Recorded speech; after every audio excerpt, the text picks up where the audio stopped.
থামাতে পেরে সেখান থেকে একে একে চলে গেল। আমার হাতই ব্যথা হয়ে গেল মারতে মারতে। এখন কি করব বলতো? কটা মার পড়েছে ওদের গায়ে মোট? বেশি না মা, 50টার মতো। মাত্র?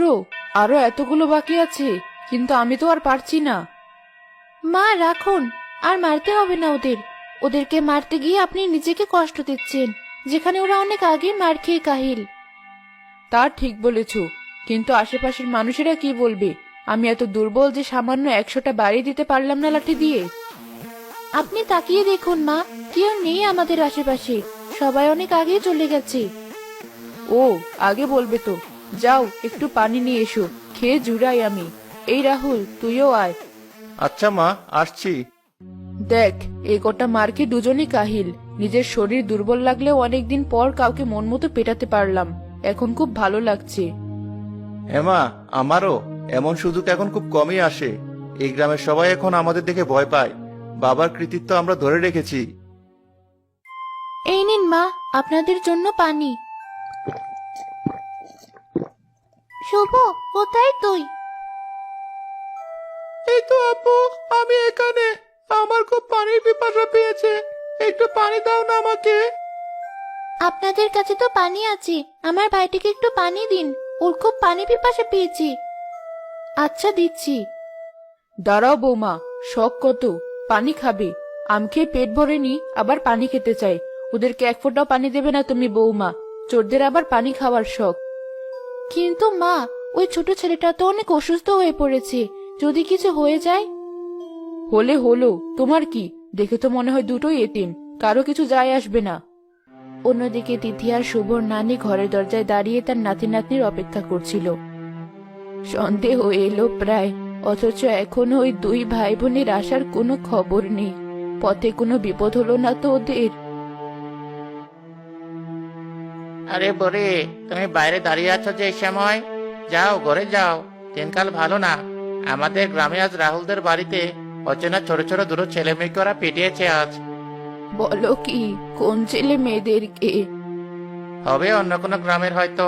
বেছে বেছে ওদের গাছের আমি পেরে খেতে হলো ওদের, আর কোনো গাছ পেলো না। ওদের কপালই খারাপ আসলে। ছেলে মেয়ে দুটোর বয়স কেমন বলতে পারবে? ছেলেটা দেখতে রোগা শুকনা, 7-8 বছরের হবে হয়তো। আর মেয়েটা 12-13 বছরের হবে মনে হয়। ওর স্বাস্থ্য মোটামুটি ভালোই আছে। আরে, আমার নাতি নাতনি দুটো তো ঠিক এমনই। তুমি আমাকে ওদের কাছে নিয়ে চলো, আমি দেখে নিশ্চিত হই ওরাই আমার নাতি নাতনি কিনা।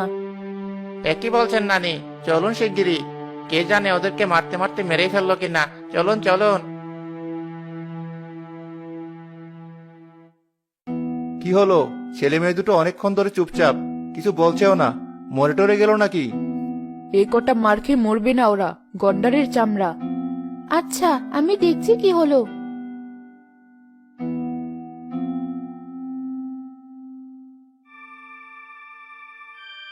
তা কি দেখলে সূচনা? বেঁচে আছে ওরা? মেয়েটা তো ঘুমিয়ে গেছে, কিন্তু ছেলেটা কোনো কথাও বলছে না, নড়াচড়াও করছে না, মনে হয় অজ্ঞান হয়ে গেছে। আচ্ছা দাঁড়াও, আমি ফেরাচ্ছি ওর জ্ঞান।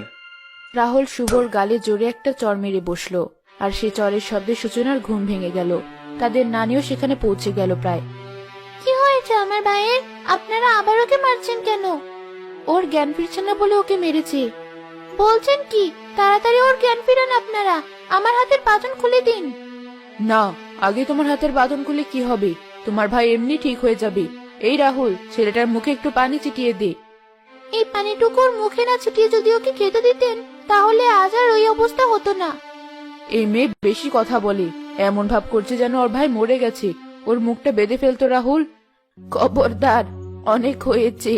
আমার নাতনির গায়ে আর কেউ হাত দেবে না তোমরা। ওরে বাবা, এই বুড়িটা আবার কি আমাদেরকে হুমকি দেয়? কিছু মনে করবেন না আপনারা তার কথায়। একা একা থাকতে থাকতে পাগলাটি স্বভাবের হয়ে গেছে তো, তাই মাঝে মধ্যে একটু উল্টা পাল্টা বকে। নানি, তুমি এসেছো?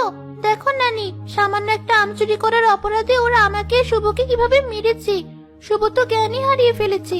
ও পানি খেতে চেয়েছিল, কিন্তু ওকে সামান্য পানিটুকুও খেতে দেয়নি ওরা। এই সামান্য কারণে ছোট ছোট ছেলে মেয়ে দুটোকে এত বড় শাস্তি? তোর গাছের একটা আমও যেন কখনো আর কেউ খেতে না পারে। আম সহ পুরো গাছটায় যেন পোকামাকড় খেয়ে ফেলে, এটাই আমার ইচ্ছা।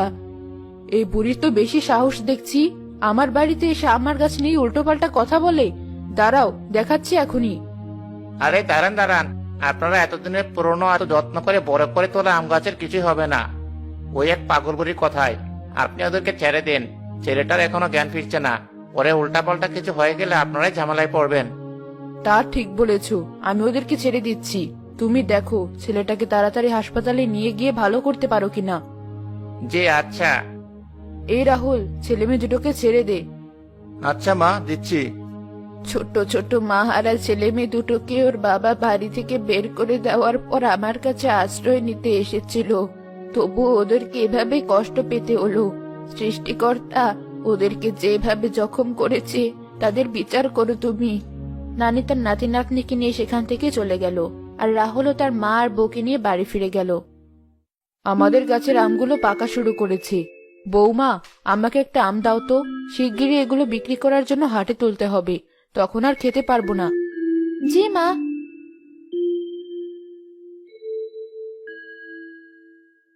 এই নিন।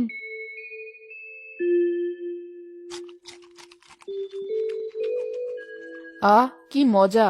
এক কামড়ে যেন প্রাণ জুড়িয়ে যায়। এ কি, আমটার স্বাদ এমন হঠাৎ বিচ্ছিরি হয়ে গেল কেন? থু! কি হয়েছে মা, আপনি এমন করছেন কেন? দেখছো না কত বড় একটা পোকা আমের ভেতরে? বেছে বেছে পচা আমটাই দিয়েছো আমাকে তুমি। ভুল হয়ে গেছে মা, ধরুন আপনি এই আমটা খান, এটা ভালো আছে। থু! এই আমিও তো পোকা। বলছেন কি? যেখানে এই গাছের একটা আমেও পোকা পাওয়া কষ্ট হয়ে যায়, সেখানে পরপর দুটো আমেই পোকা পাওয়া গেল। বাকি আমগুলো ঠিক আছে কিনা দেখি তো। সূচনা আর তার শাশুড়ি মিলে বাকি আমগুলো ছিলে দেখলো সেগুলোর ভেতরও পোকা।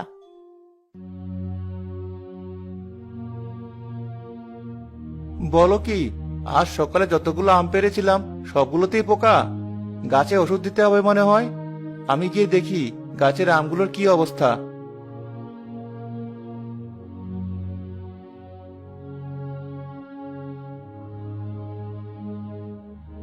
কি দেখলি বাবা, গাছের আমগুলো কি ঠিক আছে? অবস্থা বেশি সুবিধার না, তাড়াতাড়ি কীটনাশক দিতে হবে গাছে, বেশিরভাগ আমি পোকা ধরেছে।